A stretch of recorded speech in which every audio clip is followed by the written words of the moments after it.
এই যে সৌদি আরবের মরুভূমির ভিডিও, ঠিক আছে? দেখেন সৌদি আরব কি কত মরুভূমির মানুষে থাকে, মরুভূমির মধ্যে থেকে কত ঝড় তুফান রোদ বৃষ্টি সব কিছুই সবাই এখানে করতে হয়। আর সবাই তো জানেন যে সৌদি আরবে গরম বেশি, তাইতেই যারা ছাগল টাগল পালে, দেখেন এটা হলো মরুভূমি।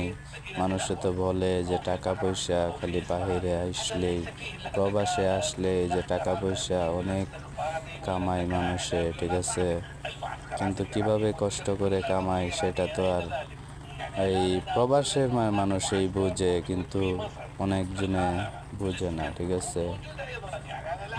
বাড়ির মানুষে পরিবারে সবাই তো ভাবে যে না, প্রবাসে গিয়েছে